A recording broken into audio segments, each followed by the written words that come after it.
Good afternoon, ladies and gentlemen, and thank you for connecting to your number one health program where we talk about health-related matters. The World Health Organization estimates that 296 million people are living with chronic hepatitis B infection in 2019, with 1.5 million new infections each year. Described by health experts as a silent killer, vaccination, however, offers 98% to 100% protection. But we'll be telling you more of how deadly hepatitis B is after the short break.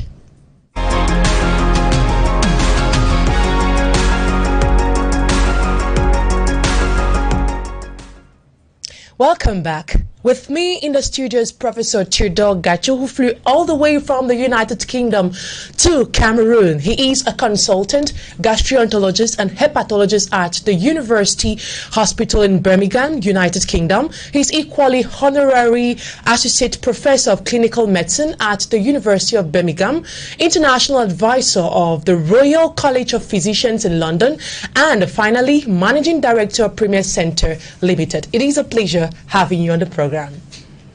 Thank you very much, Immaculate. It's a pleasure to talk to your audience about hepatitis B, which is a subject that is very close to my heart.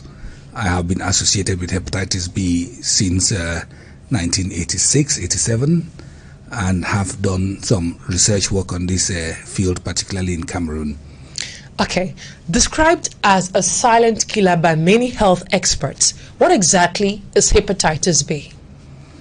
Right. Hepatitis B is a contagious liver disease that is caused by infection with the hepatitis B virus.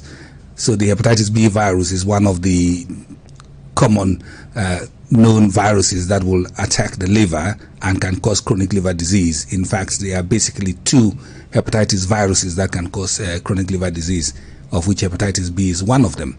Now, hepatitis B, the infection can either be an acute infection or a chronic infection. Usually, acute hepatitis can be mild or severe and occurs within the first 6 months of exposure to the virus. Now, in some people, during that time, the immune system can actually eliminate the virus. Some people will go on to harbor the virus and have a chronic hepatitis B. Okay, so now let's talk about how, though you're based in the United Kingdom, but sometimes you spend a lot of time in Cameroon too, how common is hepatitis B in Cameroon? Well, it's a very good question you're asking, Immaculate. Yes, most of the Cameroon doctors in the diaspora, they still have a link to their country of origin. And in fact, my link to Cameroon, particularly regarding hepatitis B, goes as far back as 1988, when I carried out a research on hepatitis B in Cameroon in children, and asking how common hepatitis B is in Cameroon. Recent publications show that about 1 in 10 Cameroonian carries hepatitis B. And in my own study carried out in 1988, I found that children as young as 4 years old, you have 1 in 5 who already had come in contact with hepatitis B. And by the time they get to the age of 12, 3 out of 5 would have had a contact with hepatitis B. Not all of them remain chronic carriers. Some of them actually eliminate the virus. So it is a very common condition. And according to international standards, when the prevalence is above 8%, is considered hyperendemic. So Cameroon is a hyperendemic country for hepatitis B. And now, how is this spread? Now, hepatitis B is a blood-borne virus, and as such is actually spread through contact with blood products, contaminated blood.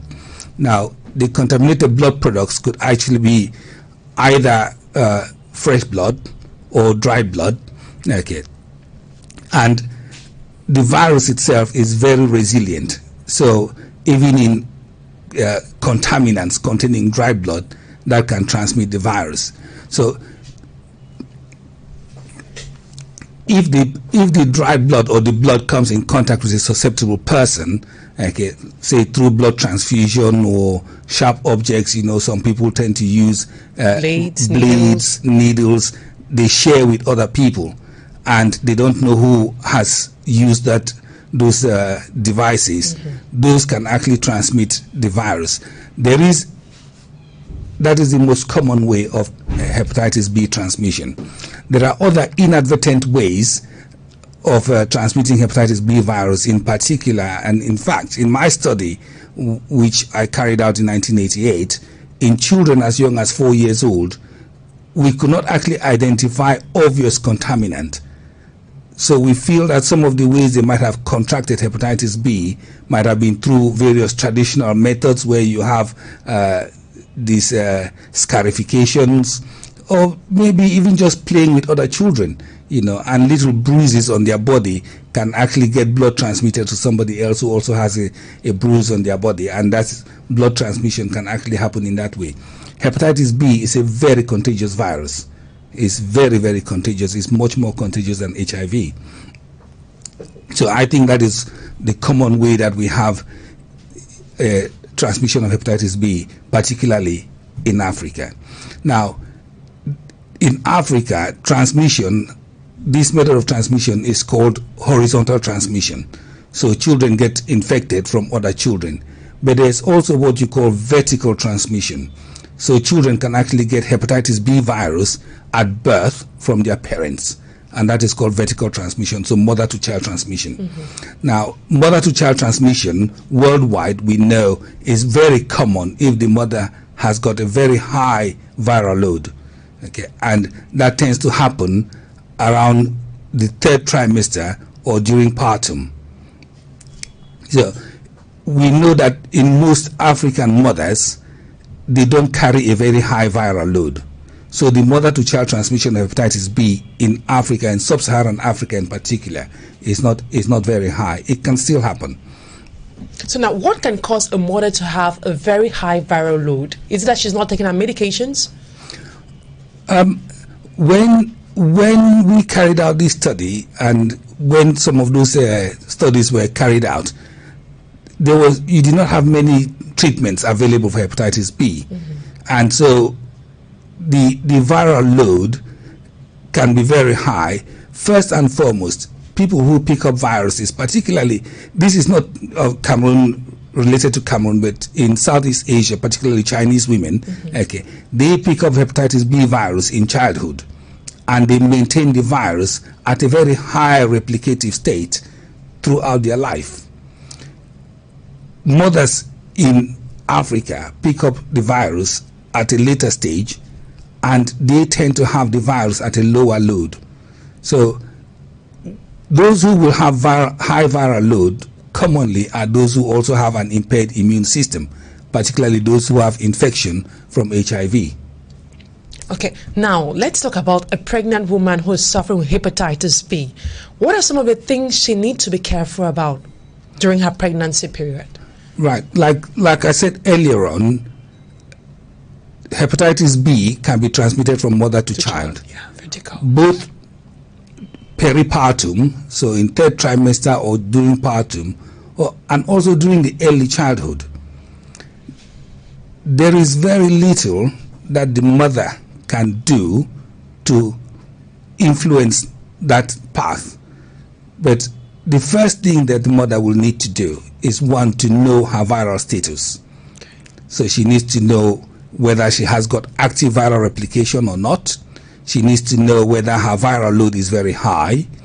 And if her viral load is very high, she needs to find ways of bringing that down. Today in medicine, we have drugs that can actually lower the viral load to become undetectable. And so if a mother has got a high viral load, at least in the United Kingdom, this is usually done around the 3rd trimester. The high viral load mothers are given treatment that lowers their viral load and reduces transmission. Now, what can be done is more to the child postpartum. So if the mother has got hepatitis B, postpartum, the child should be given opportunities to prevent infection. First and foremost, the child can be given immunoglobulins at birth. That reduces the viral circulation.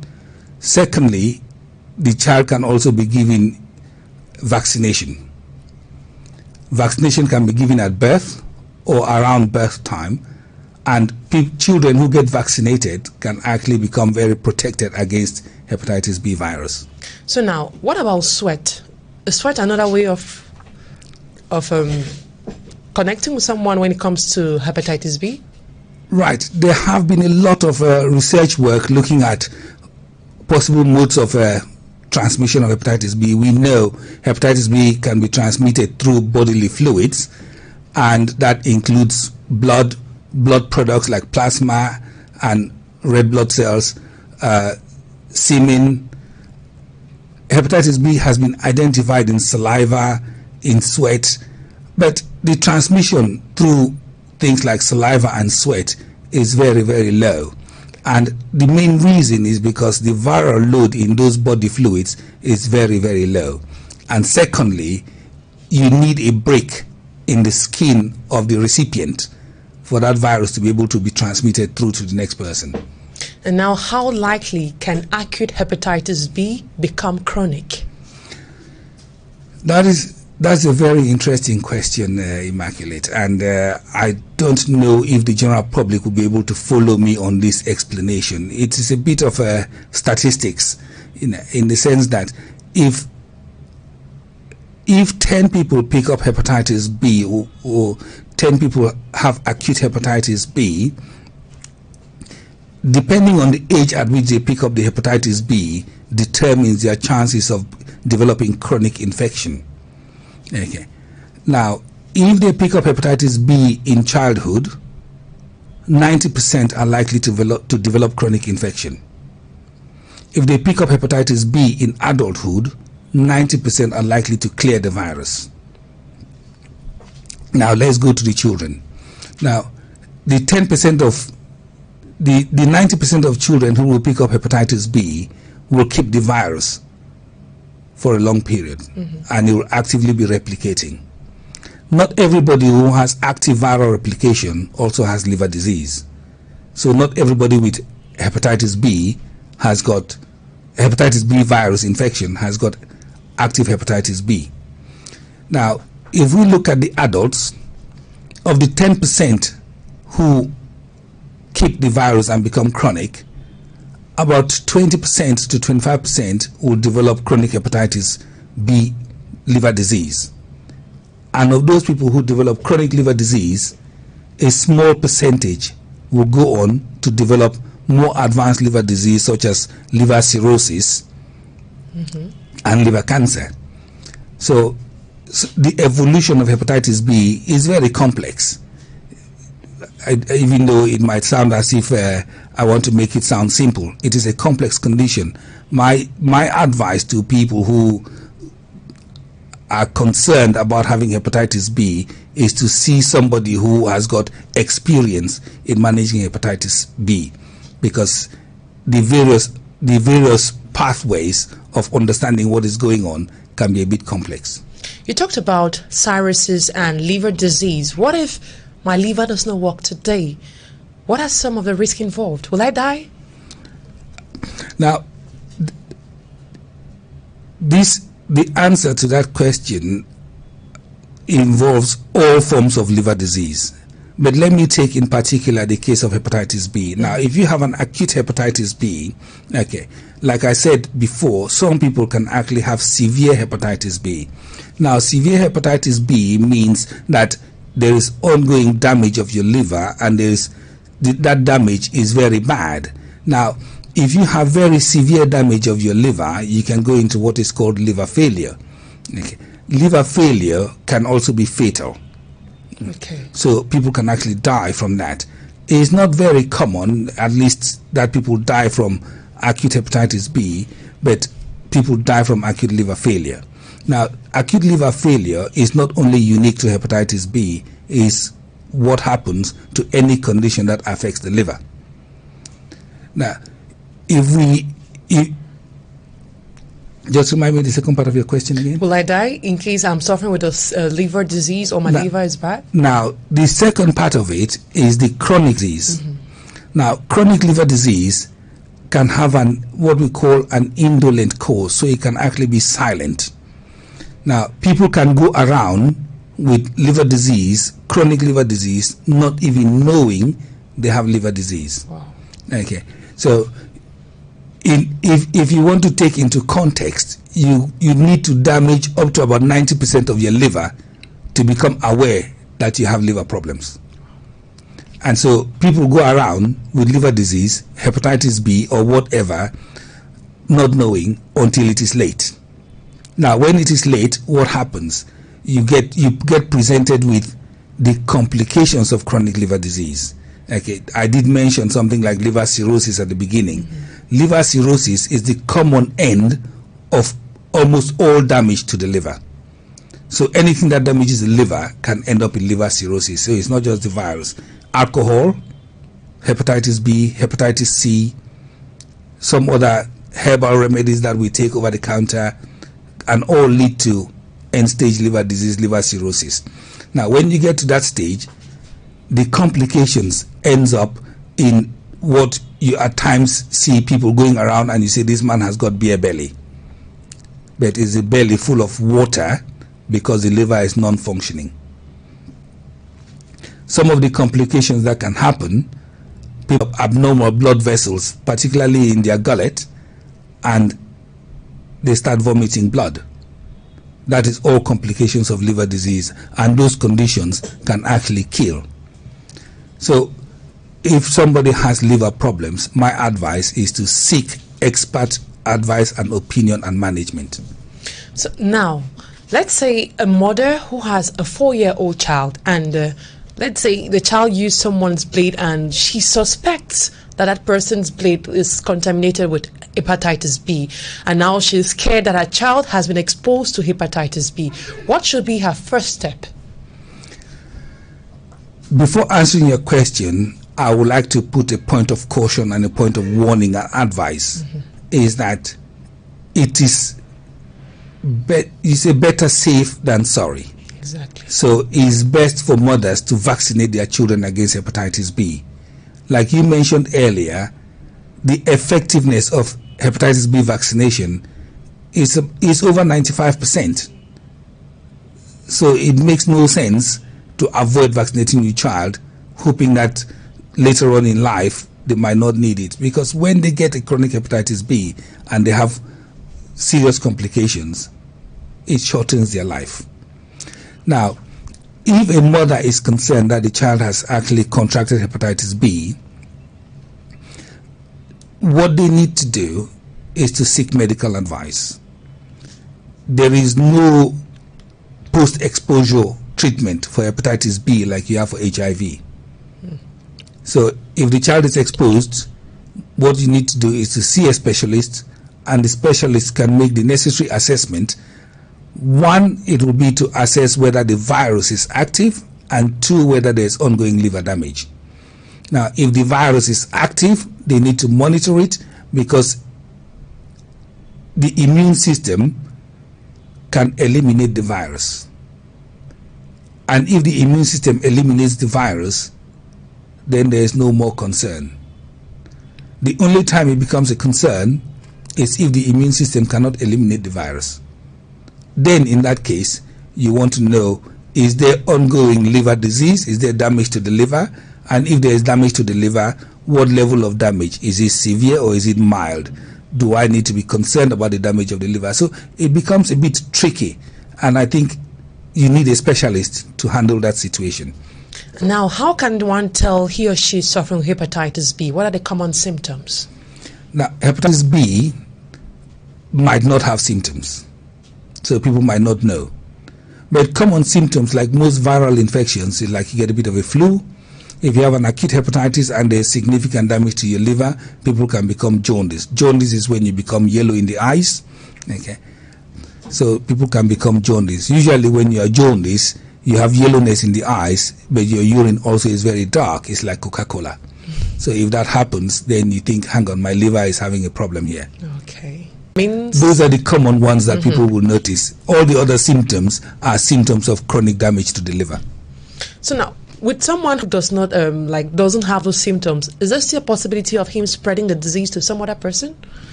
That is very, very possible. It is very possible. Like I said earlier on, people can carry the virus, actively replicating, might not even be causing damage to their liver, but they can transmit that infection to somebody else.